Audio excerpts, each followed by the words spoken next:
Jeff Byers joins us. Never guesses. The only time he has any doubts about it is when he's asked to join this show. Welcome, sir. Well, thank you, sir. Okay. All right, so Big Ten championships. Cale has always scheduled everything in such a way where there's a grind, and then what you're expected to do at the end, you do, and then you get a little break.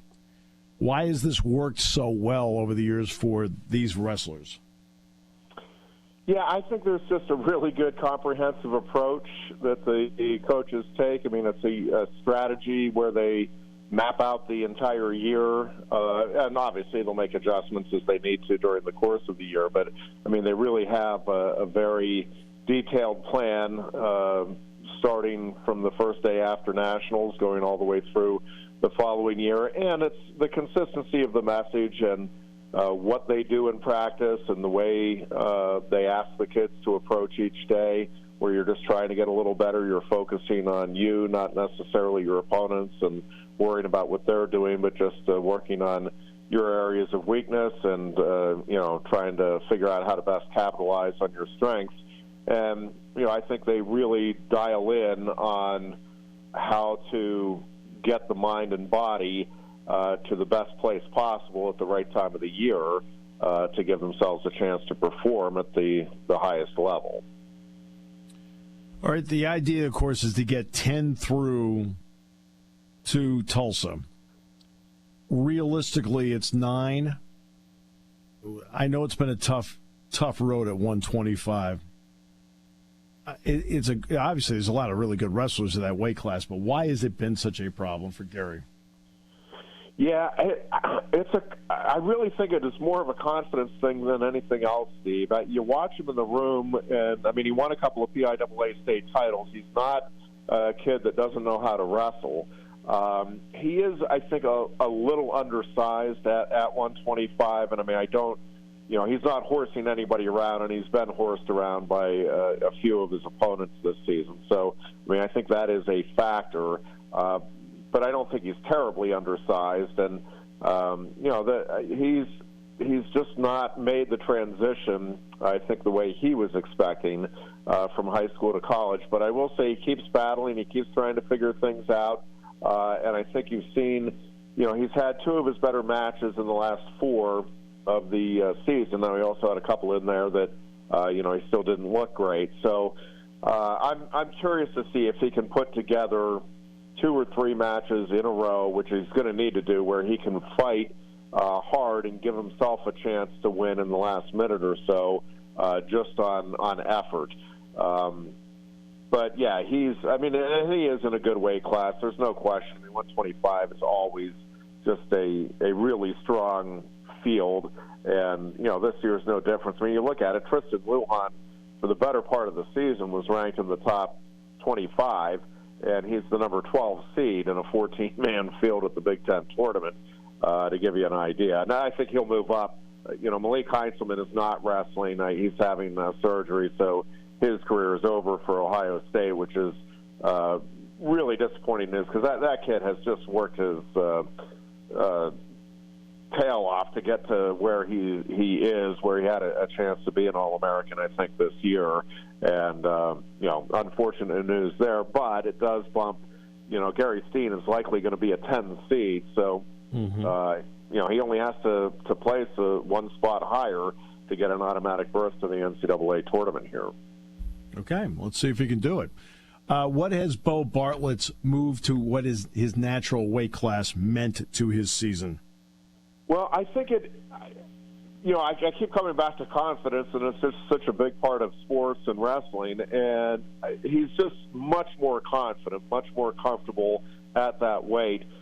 But the other thing, Steve, is since his loss to Real Woods, we really have seen him just dial in on being more offensive and figuring some things out that, he's been preached to for a couple of years, but it sometimes just clicks at different times. And I really do think he is wrestling the best of his career over the course of this last month. And if he can ride that wave of momentum, I think he is a legitimate national title contender. And it's different being a guy that can keep it close, because he can keep it close. He's been able to keep it close with the top guys. There's a difference between that and being a guy that can actually go out and win it. And to be honest with you, coming out of the Real Woods bout, their first meeting, I was not altogether convinced that Beau Bartlett was a guy that could win it. I thought he was a guy that could be top 3 or 4.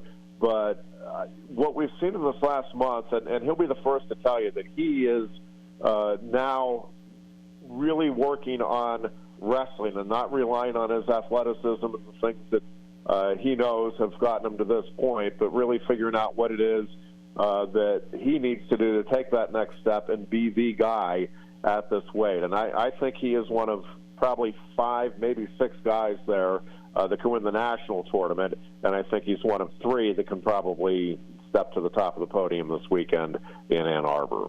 Yeah, because the Woods match, when I watched that, I just felt he was tentative, and I think it reinforced to him, hey, look, I've got to really step up the offense when I get into something like that. Yeah, and it's one thing to know that and recognize it, and it's another to truly do something about it and, take the necessary steps. And there's just been a few little things that, you're seeing in the room right now with him that I think are really good signs about what his capability is for, pulling what would be a surprise in the postseason if he can get into that title match or win the whole thing. And I really think he is putting himself into a position to at least legitimately contend for that. The established ones will always excite the fan base, but anybody that is a new face really excites the fan base. When you look at the ones that are going to their first Big Ten championships, what excites you about them and their possibilities?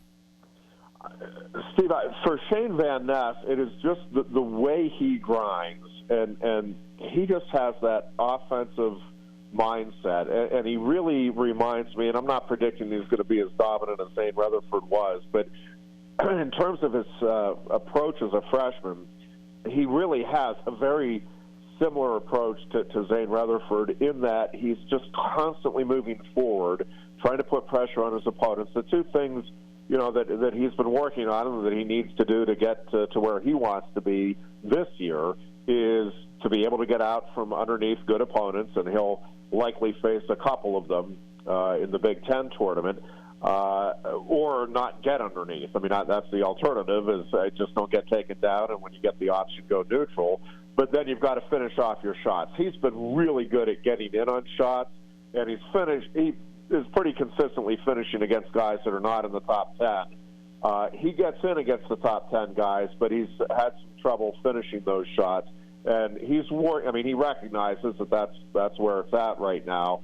And I just think if he can get that one breakthrough win, if he could beat a Max Murin, let's say in the quarterfinals, I really think the sky is the limit here, and that Van Ness could be another legit national title contender here for the team.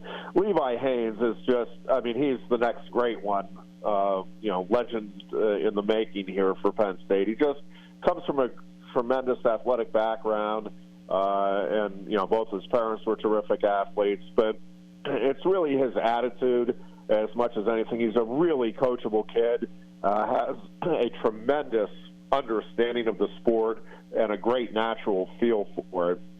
And I just think, he is clearly a national title contender. I know he goes in as the number 2 seed, and rightfully so, but I think in the Penn State coaches' minds, and I know in my mind, Levi Haynes is the guy to beat this weekend. And that's taking nothing away from Peyton Robb. I think he is a really good wrestler for Nebraska. I just think Levi has figured some things out here. I think he figured them out fairly early. And I think here from late February on, I will put him up against anybody in the country. And I think it's just going to be exciting to see what he can do here this weekend to kind of set the table for the following week. And then Alex Facundo, I think, Steve, is another one that he has just really figured some things out, taken to heart some of the lessons learned in his couple of losses. And I think he is a guy that is very motivated, wants to be on top of the podium, both at Big Tens and Nationals, and I think has the skill set to do it. He's in an absolutely loaded weight class. I mean, you can go 10 deep in the Big Ten and be impressed. And I think nationally there are probably 18 to 20 guys that could be All-Americans this year if they get hot at the NCAA tournament, and probably at least 6 that I think are legitimate national title contenders, and I think Alex is one of those heading into the postseason. All right. If elements play out to fruition, and anything can happen, give me a couple of bouts along the way that you are excited to get an opportunity to announce. Yeah, I think I'm really wanting to see what Beau Bartlett can do if he does get back in with that rematch with Real Woods. Not necessarily predicting this, but the way that first match went and the way Bartlett has responded to it puts me in mind of Carter Starachi and Michael Kemmerer. Now, they met, obviously, in the Big Ten tournament, and then the turnaround was just 2 weeks later at the NCAA tournament. But I'm just telling you, Beau Bartlett, the lessons learned and that were applied there. Now, Real Woods is still really good. You can make some adjustments and wrestle a better match and still lose. I mean, that guy, is clearly a national title contender. But that one, I think I'm excited to see. I really want to see what Shane Van Ness can do this weekend. I think, the quarterfinal matchup with Max Murin is a tough one. Murin is tough on top and gave him problems there the last time, and he's tough to get a clean takedown on. But if he, can get that win in the quarterfinals, then that sets up, again, another really intriguing matchup with Sammy Sasso, the number one seed likely the number one seed for Ohio State. And then Levi Haynes and Peyton Robb, I'm just curious to see exactly how that plays out. I really like the way he's wrestling right now. He being Levi is wrestling, and I just think again, in my mind, he's kind of the guy to beat there. And then Mason Paris and Greg Kirkfleet. Kirkfleet just did not look like his normal self. No, and again, I think didn't. Paris deserves some credit for that. I mean, I'm sure he did some things to take Greg out of his game, but he just did not have the energy level. I don't know if he got a bad night's sleep or just something just was not. It just did not seem right, and he wasn't ill or anything. I'm not, no excuses here, but I think if Greg Kirkfleet just comes out and wrestles the way he normally does, to me, he is still the guy to beat here at the heavyweight spot this season. There's so many of these that will end up being national championship previews. What has been the important element that whether a wrestler at Penn State wins or loses at the Big Ten, that Cale has had the ability to get across to them the adjustment the winner needs to make, and the adjustment, obviously, the one that didn't win needs to make? Yeah, it really is remarkable, the consistency with which Penn State has performed regardless of Big Ten. And as you said, it's not as though, they win a close one, and because, there is some thought, and I subscribe to it, that if you have two elite guys and one loses, that it is a bit of an advantage for that guy, the guy that lost, the next time they meet, because he now knows that he has to make the adjustments. It's a little harder to get in your mind if you do something and it works to truly believe that you need to change up the next time you meet somebody. And again, I'm talking about if you have two guys that are at the highest level. So Penn State's ability, and I think Casey Cunningham and Cody Sanderson are as good as there is in terms of scouting and just picking out one or two things. At this time of the year, it's not about breaking everything down and looking at every little thing. It is simplifying and, okay, do this, let's work on that, let's watch out for this. And if you can, just pinpoint two or three things. And I just think those two, along with Cal, obviously, do a great job of just kind of pinpointing, okay, this is what we need to work on. Let's dial in on this. And, the other thing is that I just think they do a really good job, an exceptional job, of getting these guys rested before the NCAA tournament and getting in their heads that they are going to go out and win national titles. Again, it goes back to the whole year-long consistency with the message and everything. It's not that they do something brand new in those final 2 weeks. It's the consistency throughout the season. But they are able to, again, I think just zero in on one or two little things, adjustments that they can make from Big Tens to Nationals, and then get these guys to where they're feeling fresh, have their legs under them, believing they can go 7 minutes plus if need be, and then have that confidence that, anything I try is going to work, and anything my opponent tries, I'm ready to be able to stop them. So you're staying in Ann Arbor, or you're staying in Ypsilanti? We are staying in Ann Arbor. Oh, are you really? Yeah. Wow. That's great. Well, usually the best restaurant there is Sonic. All right. But if you get a chance, right, and you don't get many chances, go out to Paisanos. Okay. We will have to try to do that on Friday, for sure. Yes. Paisanos. All right.